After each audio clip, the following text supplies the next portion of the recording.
నమస్తే, welcome to UTV updates. చూద్దాము. National medical council scam లో సంచలన విషయాలు అయితే వెలుగులోకి వస్తూ ఉన్నాయి. ఈ కుంభకోణం మొత్తంలో కూడా వరంగల్లోని ఫాదర్ కొలంబో మెడికల్ హాస్పిటల్ పాత్ర ఉన్నట్లుగా క్లియర్ గా తెలుస్తోంది. అయితే వరంగల్ కు చెందిన father Colombo medical college chairman Komireddy Joseph పై కూడా సిబిఐ కేసు నమోదు చేసింది. మెడికల్ కాలేజ్ల తనిఖీ కోసం పెద్ద మొత్తంలో డబ్బులు తీసుకున్నట్లుగా ఆరోపణలు వెల్లువెత్తుతున్నాయి. అయితే దీనికి సంబంధించి ఆరోపణలు కూడా ఉన్నాయి. మెడికల్ కాలేజీలను తనిఖీలు చేసి అనుకూలంగా నివేదికలు కూడా ఇచ్చేందుకు లంచాలు తీసుకున్నట్లుగా సమాచారం. ఈ స్కామ్ లో 36 మందిపై కేసులు నమోదు చేశారు సిబిఐ. అలాగే ఆంధ్రప్రదేశ్, తెలంగాణకు చెందిన డాక్టర్ల పాత్రపై కూడా కేసులు నమోదు చేశారు. కర్ణాటక, రాజస్థాన్, మధ్యప్రదేశ్, అలాగే ఢిల్లీ, ఉత్తరప్రదేశ్, ఛత్తీస్గఢ్ మెడికల్ కాలేజ్ తనిఖీల్లో అక్రమాలు బయటపడ్డాయి. ప్రస్తుతం ఇక ఛత్తీస్గఢ్కు చెందిన రావత్పూర్ సర్కార్ మెడికల్ కాలేజ్ డాక్టర్లు, బ్రోకర్లు మధ్యవర్తులుగా ఉన్నట్లుగా గుర్తించారు. ఒకటి కాదు, రెండు కాదు, ఇలా పలు రాష్ట్రాల్లో అనేక రకాలుగా మెడికల్ స్కామ్స్ అయితే బయటకు తీసుకొచ్చారు. మెడికల్ కాలేజ్లో తనిఖీలు చేసి డబ్బులు తీసుకుంటూ ఉన్నట్లుగా ప్రస్తుతం కొమిరెడ్డిపై అయితే ఆరోపణలు ఉన్నాయి. దీనికి సంబంధించి మా ప్రతినిధి రాణా జాయిన్ అవుతున్నారు. రాణా, మనం చూస్తూ ఉన్నాము ప్రెసెంట్ మెడికల్ డిపార్ట్మెంట్ ఎంత ఇంపార్టెంటో అలాంటి దాంట్లో కూడా విపరీతంగా స్కామ్స్ జరుగుతున్నాయి. ఒకసారేమో ఫేక్ డాక్టర్లు చూస్తున్నాము, ఇప్పుడేమో ఫేక్ లెక్చరర్స్ కూడా ఉంటున్నారు, లేకపోతే కాలేజ్లోనే ఫేక్ చేస్తున్నారు. అసలు ఏంటి, ఏం జరిగింది, ఇవన్నీ బయటికి ఎలా వచ్చాయి, ఇవి బయటికి రాకుండా ఇన్నాళ్ళు వీళ్ళు ఏం చేశారు?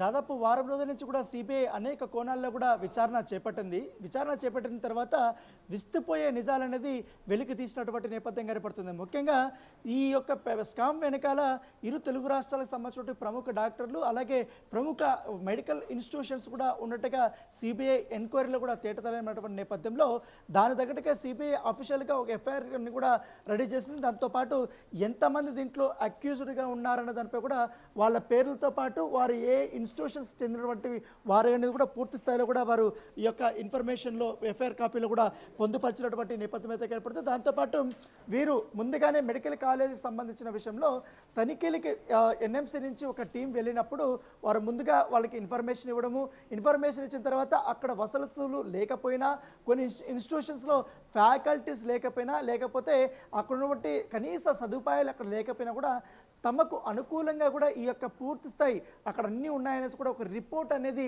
ఎన్ఎంసీకి పంపించే విధంగా వీళ్ళందరితో కూడా ఈ ఎన్ఎంసీకి పంపించినటువంటి ప్రతినిధులతో కొల్లుడయ్యి వాళ్ళకి పెద్ద ఎత్తున కూడా డబ్బులు ఇచ్చి ఇదంతా కూడా మేనేజ్ చేసినట్టుగా ఈ యొక్క ఎఫ్ఐఆర్ కాపీలో పొందుపరిచినటువంటి నేపథ్యం అయితే కనపడుతుంది. దాంతోపాటు దాదాపు 16 కాపీల పాటు ఈ ఎఫ్ఐఆర్ కాపీని సిబిఐ అధికారులు వాళ్ళు నమోదు చేసినటువంటి నేపథ్యం కనపడుతుంది. దాంతోపాటు ఎక్కువగా వీళ్ళు అక్యూజ్డ్ పర్సన్స్ను 36 మందిని సిబిఐ అధికారులు చేర్చారు. మొదటి అక్యూజ్డ్ వచ్చి ఏకంగా Mayur Rawal, registrar Geetanjali university, Udaipur, Rajasthan. So ఇక్కడి నుంచి రాజస్థాన్ నుంచి ఈ యొక్క స్కామ్ స్టార్ట్ అయింది. తర్వాత ఇటు ఢిల్లీ, ఛత్తీస్గఢ్, తర్వాత బెంగళూరు, తర్వాత వరంగల్, తర్వాత విజయవాడ, వైజాగ్, ఇట్లా దాంతోపాటు కొంతమంది నగరంలో దాదాపు 4 డాక్టర్లు కూడా ఈ యొక్క స్కామ్లో ఇరుక్కున్నట్టుగా మనకు సమాచారం ఉంది. వారి పేర్లు కూడా అధికారులు దీంట్లో పొందుపరిచినటువంటి నేపథ్యంగా పడుతుంది.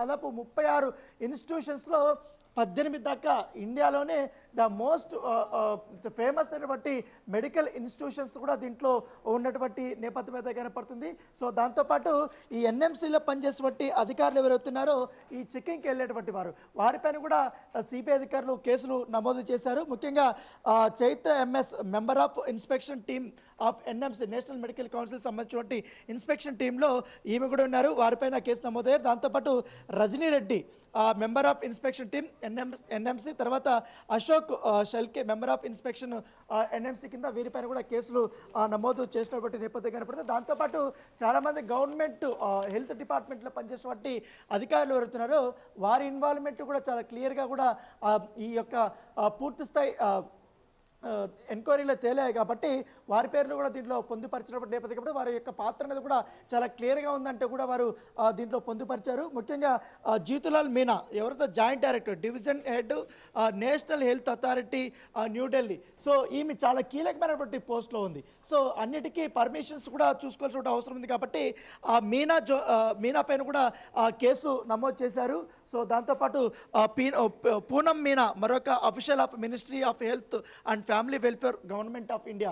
సో ఈ డిపార్ట్మెంట్లో వారు చాలా కీలకమైనటువంటి పొజిషన్స్లో ఉన్నారు కాబట్టి వారిపైన కేసు నమోదు చేశారు. వారు అక్యూజ్డ్ లిస్టు 16లో వారు ఉన్నటువంటి నేపథ్యం అయితే కనపడుతుంది. చాలామంది ఉన్నారు. వరుసగా చూసుకుంటే మన దగ్గర దాదాపు 36 మంది సంబంధించినటువంటి అన్ని పేర్లను కూడా మన దగ్గర ఉన్నటువంటి నేపథ్యం కనపడుతుంది. వీళ్ళందరూ కూడా ఎట్లా మేనేజ్ చేశారు, ఏ రూపంలో వీళ్ళకందరికీ కూడా నగదుని వీళ్ళకి బదిలీ చేశారు అన్న దానిపై కూడా ఇప్పుడు సిబిఐ అధికారులు దర్యాప్తు చేస్తున్నటువంటి నేపథ్యం కనపడుతుంది. ముఖ్యంగా ఈ తనిఖీలు చేసే సమయంలోనే రిపోర్ట్ అంతా కూడా తమకు అనుకూలంగా రావాలనే ఉద్దేశంతో కొన్ని విడతలుగా, అంటే ఫస్ట్ ఇన్స్టాల్మెంట్ కొన్ని లక్షలు, సెకండ్ ఇన్స్టాల్మెంట్ మరికొన్ని లక్షల లెక్కన వారు పే చేసినట్టుగా మనకు సమాచారం అంతా. అయితే కొంత డేటా అయితే మన దగ్గర అఫీషియల్గా ఉంది.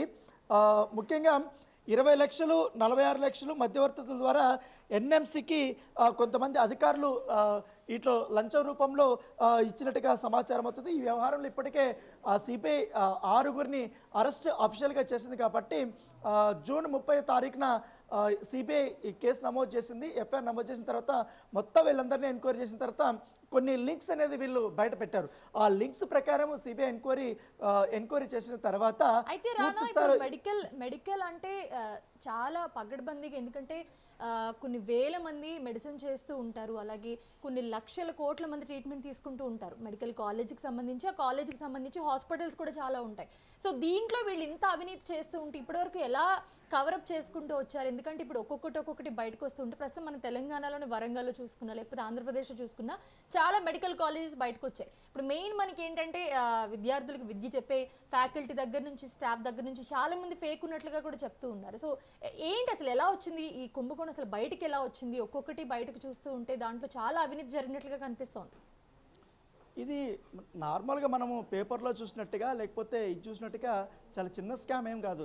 దీని వెనకాల చాలా పెద్ద స్కామే ఉంది. ఎందుకంటే కొన్ని వేల కోట్ల రూపాయలకు సంబంధించినటువంటి వ్యవహారం ఇది. దాని తగ్గట్టుగా మొత్తం ఎంటైర్ మెడికల్ సిస్టమ్ అంతా కూడా దీంట్లో ఇన్వాల్వ్ అయింది. కొన్ని డిపార్ట్మెంట్లు అంతా కూడా దీన్ని ఇన్వాల్వ్ అయిందంటే అర్థం చేసుకోవచ్చు వీళ్ళు ఏ రకంగా ఇన్ని సంవత్సరాల పాటు కూడా ఈ దందా అనేది కొనసాగిస్తున్నారు.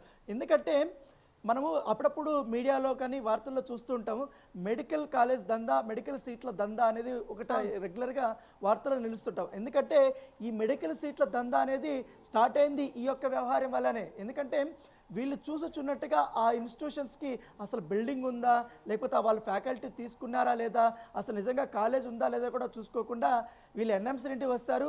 కొంతమంది అప్లికేషన్స్ వాళ్ళు పరిశీలిస్తారు. అప్లికేషన్ చూసిన తర్వాత వీళ్ళ దగ్గర ఉంది రైట్ అనేసి కూడా వాళ్ళు నివేదిక ఇచ్చేసడం వల్ల వాళ్ళకి పర్మిషన్ వస్తారు. ఆ పర్మిషన్ ఇవ్వడం వల్ల ఆ మెడికల్ కాలేజ్ శాంక్షన్ అయిపోతుంది. శాంక్షన్ అయిపోయిన తర్వాత సీట్లు కూడా అంతే, ఒక్కొక్క కాలేజీకి సర్టన్ ఆఫ్ సీట్స్ ఉంటాయి కాబట్టి అవన్నీ కూడా వాళ్ళు శాంక్షన్ చేస్తారు.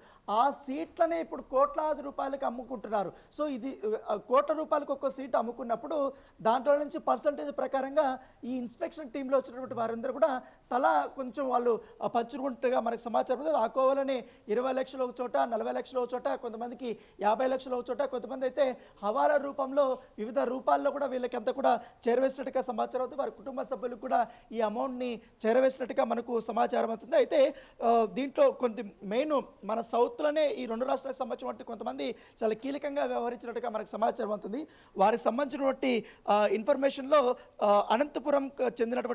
అనంతపురం కదిరికి చెందినటువంటి డాక్టర్ బి హరిప్రసాద్ ఒకరు, తర్వాత హైదరాబాద్ శ్రీనగర్ కాలనీకి చెందినటువంటి డాక్టర్ అంకం రాంబాబు, విశాఖపట్నం అక్కయ్యపాలెం ప్రాంతానికి చెందినటువంటి డాక్టర్ కృష్ణ కిషోర్ ఈ వ్యవహారంలో కీలక పాత్ర పోషించినట్టుగా మనకు చాలా స్పష్టంగా తెలుస్తుంది. దాంతోపాటు హరిప్రసాద్ పలువురు మెడికల్ కాలేజీలకి ఈ కన్సల్టెంట్గా వ్యవహరించడంతో పాటు డమ్మీ ఫ్యాకల్టీ ఏర్పాట్లు చేసి ఎన్ఎంసీ అనుమతుల కోసం లేఖలు సమకూర్చడంతో పాటు లంచాలు వసూలు చేసి ఎవరికి ఎంత ఇవ్వాలన్న దానిపై కూడా పూర్తిగా ఆ వ్యవహారాలంతా కూడా తన కనుసన్నలను చేసి అతను నడిపించినట్టుగా మనకు చాలా ఇన్ఫర్మేషన్ వచ్చింది. దాంతోపాటు మరొక కీలకమైనటువంటి అంశం, వైజాగ్ కూడా ఈ లింకులు అంటుకున్నాయి. దాంట్లో Visakha Gayatri medical college director అయినటువంటి వెంకట్ నుంచి 50 లక్షల రూపాయలు వసూలు చేసినట్టుగా మనకు సమాచారం అవుతుంది.